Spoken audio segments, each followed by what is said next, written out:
Welcome back to Commercial Breaks with Miss Education. I'm Miss Education. Episode 46, Unchaining Our Youth. I was asked, I had the privilege of going to speak to a group of young people at a private Christian school.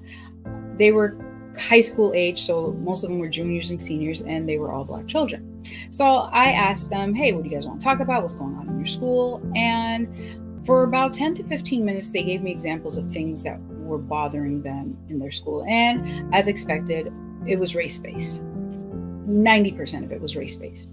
So I asked you, I said, I hear about there's racism, but I need you to give me a specific example. Give me an example, because too often we just say, oh, this is racist. Oh, this person, I experienced racism. I challenge you,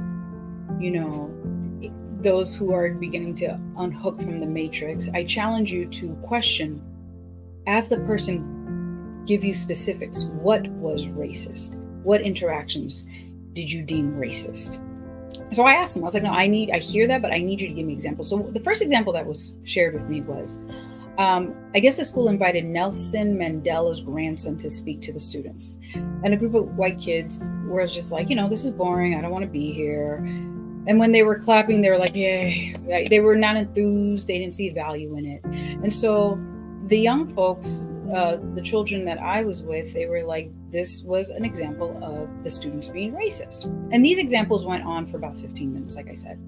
And so what I did is I just went back and I said, what if? I like to question, especially when it comes to race and certain genders and stuff and God. I'm like, what if? Because I'm not trying to indoctrinate. Maybe I am, who knows? But I want you to I want you to find the answer for yourself. I don't want you to, when I say you, I'm talking about when I speak to young folks. I don't want them to agree because I said. I want them to see value in it and understand and come up with their own conclusion. The reason why is because when we force people to change their point of views or their behaviors, they only do it in front of us. It's performative. Because the minute that there's no one around or they think there's no one watching, they go back to their center. They go back to what they're used to. So I never try to force people to see it my way. I want you to get there yourself so that you truly believe it, and that when you find yourself in a situation, you can go back to that center. So with that being said, I asked, I said, hey, how many of you guys like Taylor Swift? They're like, no, none of us. I personally don't like Taylor Swift. And I can't say I don't like her because of her music. I really don't know her music. I just don't like her for spiritual reasons. So they're like, no, none of us like Taylor Swift. I said, great. Okay, so what if Taylor Swift were to come to the school and present? Would you be, oh, yay, Taylor Swift is coming. I want to go see her. Taylor Swift. They're like, no. I said, exactly. You'd be like, why am I here? I don't want to be here. I'm leaving. Is that racist?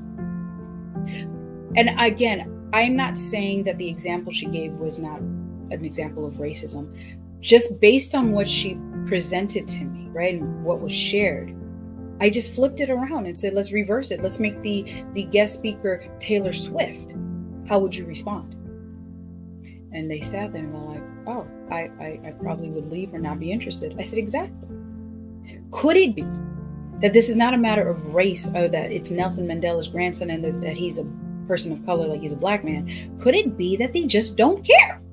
Because truth, I don't know if I'd stay. I might. There's plenty of other things that would pull me away from listening to Nelson Mandela's grandson. That is my truth. I'm not, stuff like that don't interest me. Now, if you tell me Nelson Mandela is there, if he were, I'd be like, oh, okay, let me go hear him. But I really don't care to hear Nelson Mandela's grandson, right? I'm going to speak. MLK Jr., Martin Luther King Jr., yes. His grandson, not so much. I wouldn't run to the polls to go see him. Okay, that's what it is. So it's not a matter of, could it be that it's not a matter of race? It's a matter of interest. They don't care. And so the kids were like, oh, okay. Then I had one boy. Oh, he's amazing. I pray God falls afresh on him. He was such an amazing young man. He's a senior. And he shared that growing up, he grew up in an all-white environment, all-white communities, and he was cool with everyone. He had no problem with anyone. And then he moved out and he came to this other world, and now he can't stand white people. Like, oh, white people this, white people that. And so I let him talk. And then when it was my turn, I went back to him. I said, let me ask you, in that time period when you were living with white people and you hung out with them, did you have a problem with them? He goes, no, they were cool. So then what changed? What changed? You spent a chunk of your life around white people. And you know what? And I hate even saying white people. You spent a chunk of your time around people who were a lighter complexion, because the truth is we are all a version of brown. Some of us are dark brown. Some of us are super light brown, but we are all a version of brown. It is one human race. Okay? So you hung out with a bunch of people who were lighter brown, and you had no problem with them. And then you step into this world, you step into our educational system, and now you got a problem with these light brown folks, these really super light brown folks. What happened? And he didn't know. He's like, oh.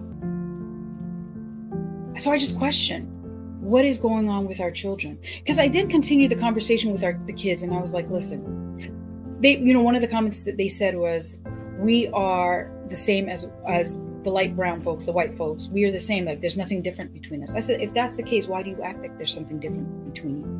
Like when you walk into the room, one of the first things that happens in our minds is we scope out the room, how many black people, how many white people, and then we feel a certain way, right? Why can't we just walk into the room and be like, yo, humans, I'm human. I know who I am. I know whose I am. And we walk in that confidence. And they looked at me, they're like, oh, maybe, right? I felt there was there was one screw that came out of the matrix that's stuck in our heads. One screw came out, and I asked them, another question I asked these children, I was like, if you were the recipient of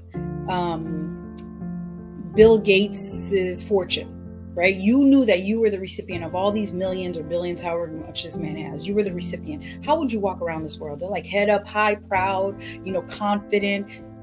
Yeah, because you got all this money coming up, right? When you fall, you're falling on a bed of money, okay?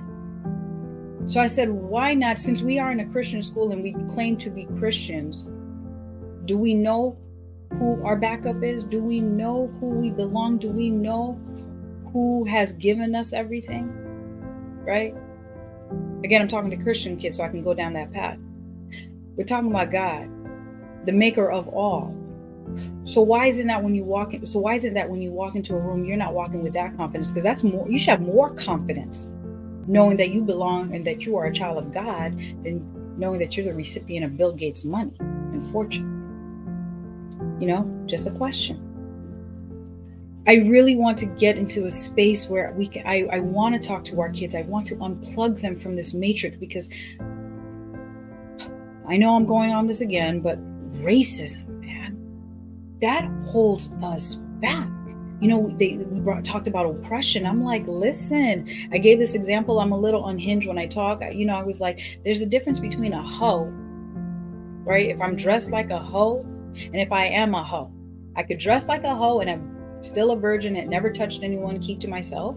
I just look a certain part. Or I can actually be a hoe and I'm sleeping with everyone. There's a difference, right? So there's a difference between being oppressed and finding yourself in oppressive situations. And we spoke on it, and the kids were like, oh yeah, I see that. Yeah, I'm not oppressed. One little girl was like, my whole life I've gone to private schools. And she's like, I don't know if I should be ashamed or embarrassed or feel some type of way. I'm like, no. Yeah, you're privileged. And that's not a bad thing. Congratulations. Don't we all want to be privileged? Isn't that the goal, to be privileged? Isn't that what we're all striving for, to be in a space of privilege? So yeah, you're there. By the grace of God and your parents, you are in a space of privilege. Hold your head up high. Don't be a snob, but hold your head up high. There's nothing wrong with that. You are not oppressed. You are privileged. And so I empowered her, and I tried to reassure her that she should no longer accept the label of being oppressed, of being marginalized. She's not at this moment. And she may find herself in oppressive situations. She may find herself in a lane that's marginalized, but she doesn't have to be marginalized in that lane. I can find myself in the slow lane, but I'm still the fastest car on the highway, right? I can still pass I can still pass you even though you're on the fast lane. Just because I'm in the slow lane don't mean I'm slow. Just because I'm in a situation or you put me in the marginalized lane, I ain't marginalized. You want to put me in the oppressed lane? I'm not oppressed. I'm still passing by everybody. I'm passing by everybody in the middle lane and the fast lane and the breakdown lane. And I will get to my destination by the grace of God. I need us to unchain our children because what the system is doing is indoctrinating them, getting them to think in ways that will confine them, getting them to see themselves in a way that's not true and authentic. One little girl brought up the idea, or she questioned, why do we as Black people have to work 3 times as hard as white people? And it was ironic, no lie. God had literally put that thought in my head the night before. I was thinking the same thing. I was like, God, why? Where's that notion that I have to work 3 times as hard compared to my white counterparts in order to make it? And I believe that. I said, no.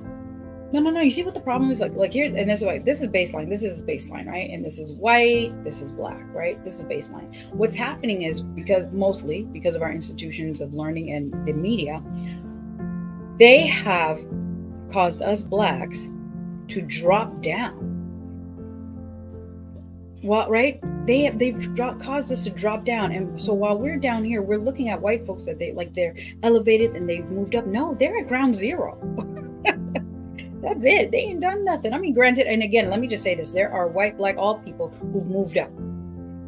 But most people are basic, okay? So most people are just basic and average. That's what's called average. So the average person's right here. The problem is the media and our school systems, our public school systems, have us fooled and have mentally dropped us down a few notches so that when we do look up, we're like, oh, I got to work so hard and they're always ahead of me. I'm saying that we all start here. And if you're average, stay here. I'm not average, so I'm up here. But if you're average, stay here and you'll be with everyone else. But do not let the system bring you down. Do not let racism bring you down, because then, yes, you do have to work 3 times harder to catch up to zero, to catch up to average, to catch up to basic. You do have to work 3 times harder. But if we unplug and we unchain our children and our youth, they do not have to work 3 times as hard. They can just work. They can just work. I don't know. I hope that made sense.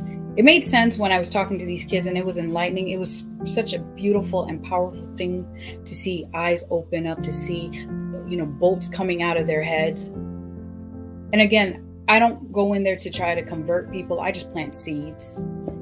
And the prayer is that, there's proper soil, water, and sunlight so that these seeds can grow and become something. I want our children, our youth, to be unchained. And it starts with conversations.